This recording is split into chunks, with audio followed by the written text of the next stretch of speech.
Movement Press Volume 2, Drop 15. Energy, energy, energy, energy, energy. And consistency. Yes. Yes. This is Movement Press. I'm your host, Born. Welcome to the Art of Sound and Dance. Yes. And this episode is inspired and supported and sponsored by Houseaholics.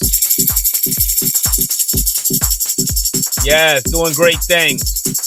But before we move on into this conversation, I got a wonderful guest today. That's Sekou. He's going to be doing an interview with us. But yeah, before I go on, it's going to be ladies first. Yes. So today I want to give a special spotlight and acknowledgement to Keasha Dean. Yeah. Keasha Dean was one of my dance partners. She was actually my first dance partner during my time dancing. And one of the places that we got a chance to bless the stage was the legendary Zanzibar. Yes. A woman representing movement, energy, rhythm, and a history on the floor. Yes. And honestly, there's still a deeper conversation that needs to happen. At some point, I would love to sit down with Keasha and properly talk about more about her journey, her experience, the woman of the culture, legacy, dance at the Zanzibar, and the stories that don't always get documented. Yes. So this is just a spotlight for now.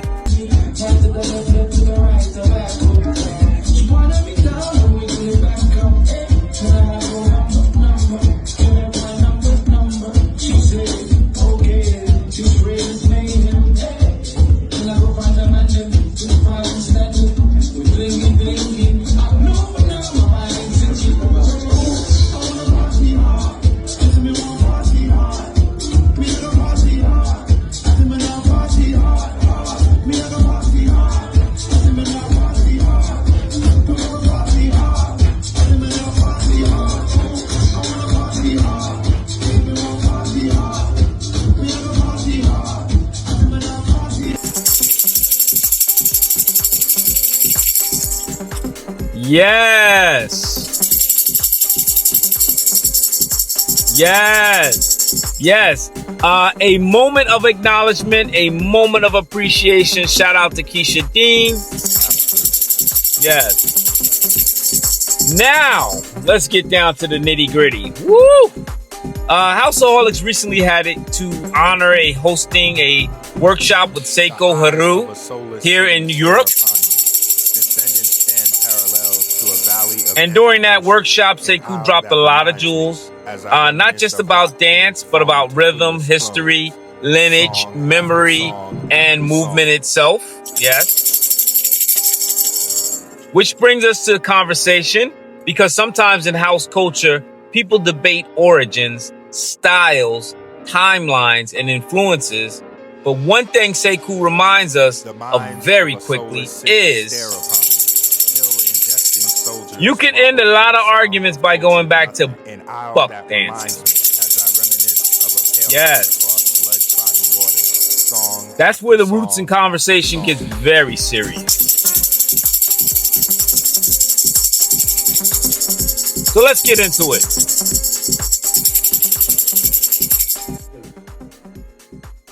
Yo, what's up going on? I'm over here with Sekou, and I just wanted to ask you one question.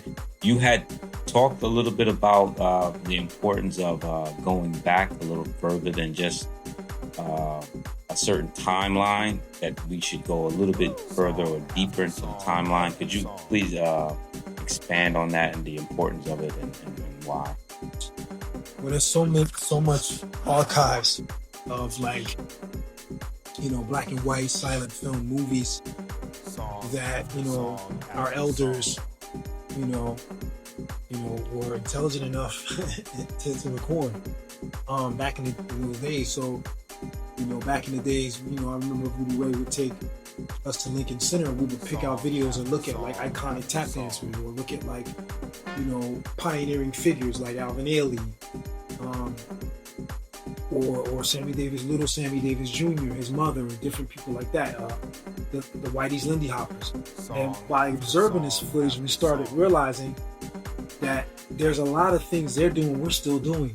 And it always took me back to what my grandmother used to say. Oh, we used to do that. We used to call that the so-and-so or the such and such, right? Most black kids know that conversation because they had elders that did dance forms in their day. And it just hit full circle for me at that moment. And I realized how important the lineage and the progression of the culture is from a broader lens. So a lot of times when people, isolate house as only its own thing, as if it just came out of nowhere and is separate from anything else connected to black culture, especially teaching and traveling, I always have to go back to talk about this history because it's very important, especially in other countries, because they don't really know how old and how long our story is, So I think it's important, especially for people that look like us, even more so, to know how rich our music and dance history is. And so I think that's very important. And also abroad, when you're giving information abroad, because there's a lot of conflict and there's a lot of erasure and there's a lot of, self-proclaimed people who kind of insert themselves in spaces to try to validate their ability to teach or be a historian or act like they have a monopoly on information, but hadn't really done the research. That would be something I would tell people that look like me to do much, much more, so that you're armed with the right source code and the right information for the progression of black culture through history. House is an extension of all of that. House has become the window or the conduit for all of the music forms that came before it to go through it. That's an amazing thing. You got jazzy house, soulful house. You got spiritual and gospel house. You got hard house. You got deep house. You got funk house. You got hip house. So we talk about all these particular genres. You even got house that's more on the soul R&B level.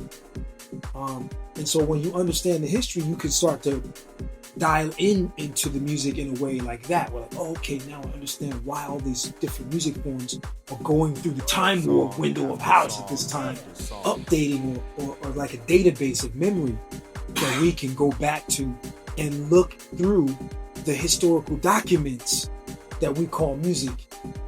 I gotta ask you, you were asked this. Actually, this is something that I had noticed. You just did a workshop with us, and it seems like there's a lot of females that come to the workshop, and it's not nothing and you notice that too around the world, that it seems to be a lot more female participant, and look like we have a lack of male participation. Do you think you have maybe an idea why or what's going on with that? I really don't know, brother. I mean, I can speculate, but I would rather not speculate. Just to, not have conflict in any way. I think that the sisters are very supportive. I think that without the sisters in the classrooms or even behind the scenes organizing and keeping things together for a lot of the events, we wouldn't have a lot of the events or classes we have. You know what I mean? Like the queens all around the world, not just people that look like us, but women in general around the world are just much more receptive to receiving the culture through a classroom setting. Maybe it's because our brothers need to be in a different environment in order to, instead of the classroom.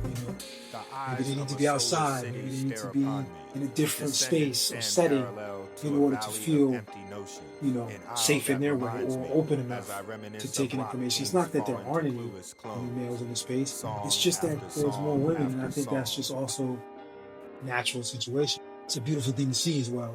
I feel like they really support, maintain, and run the culture, whether they're aware of it or not.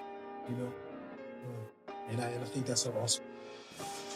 being from Jersey and you live in New York right now, and it's the typical question that a lot of people ask, well, what are we giving, what can we give to the younger generation? I think we give a lot already, in my personal opinion, but that's, I don't know. I guess it's the typical question. I hate even asking that question, but I think it's important for the young generation to feel included into what we're doing here and not excluded. So what can we do to make them feel a little bit more inclusive into this? Because maybe they have a disconnect. We wasn't there. So now, what does that mean for us? Does that mean we can't be a part of it? What does it mean for them? What do you think? I mean, I think sometimes we're pit against each other and made each other's competition, or, it's an expectation that, because I'm older, I don't see things or understand things from that perspective or lens. And sometimes even the elders might come off a little strong or might come off intense because, we hold this very close to the chest and we hold it tight and we love it very, very much. And I think maybe that's misinterpreted. I can't speak for all people, but I personally try to just give people, especially the younger generation, space and room to grow and come to the conclusions and come to certain levels of enlightenment on their own, and just try to let my actions speak a little louder than my words in order to make them curious or draw them in and, get them to ask questions. I think that it's very important that we, participate and represent the culture in a way that makes them curious about why you still do this at your age. This is a lot of questions I get, like, wow, what motivates you to keep going? And then I can open that door to, like, okay, these are the things we did, this is why.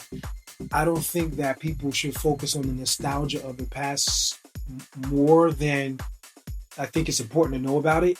It's important for us to tell those stories, but it's not fair for them to have the expectation that they can be us or do or relive that time. You know what I mean? Something that magical and that rare and that special, it's only going to happen one time. But that doesn't mean that other rare things and other special things and other generations can't get together and make magic together. They just have to make the magic together now.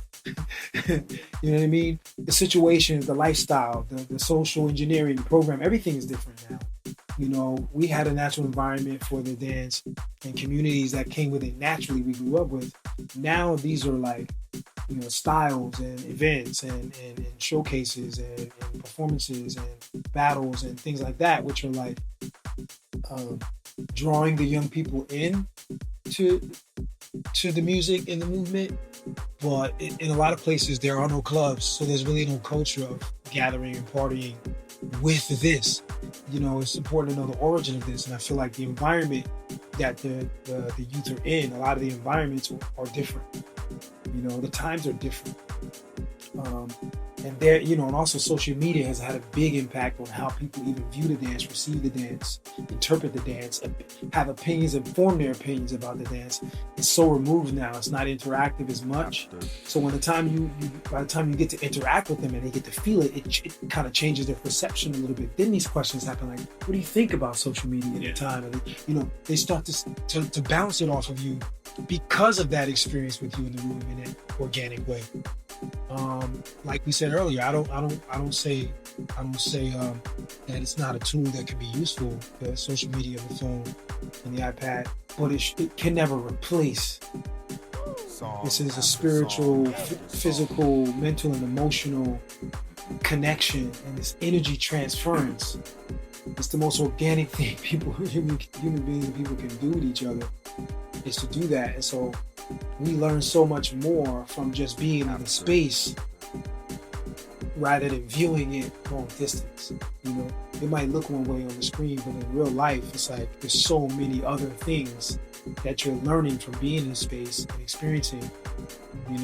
They're almost immeasurable in comparison to just looking at something and being critical of it only. And I feel like you're separating yourself from the actual experience gives you the luxury to criticize it, but being in the moment immerses you in the emotional content in the space. It changes your perspective and your perception of what's happening.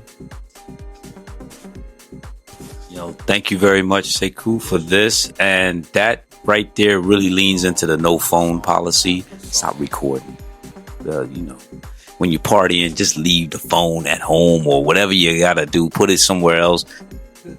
Don't record. Have fun at the jams, events, parties, or wherever you're going. Peace.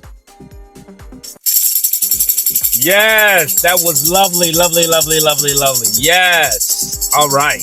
I want to give a special shout out right now to Paulina here in Europe, doing big things. Shout out to her for helping pushing the culture forward and helping bringing Sekou through Europe. The energy matters, the work matters, and those bridges matter. Movement press! When the men lay down their hoes and mule traces and come in from the fields, they pick up musical instruments. Some of these instruments are homemade, spur-of-the-moment affairs. A gallon jug serves as a good bass. A washboard provides a sharp percussive rhythm.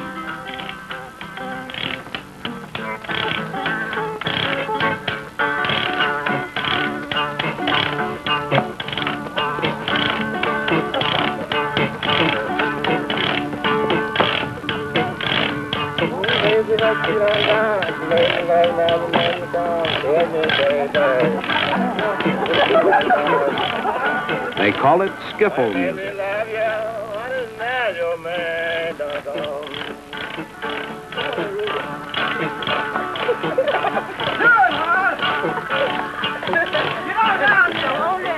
Set dancing goes back to the formal dances held in the big house on the plantations, from polished floors to bare earth.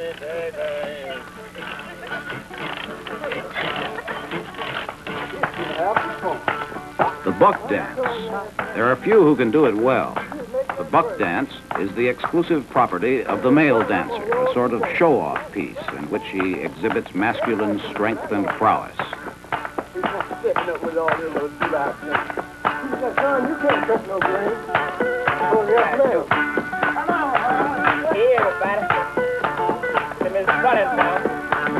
They gonna play the music. Yo, let's now. What are you doing?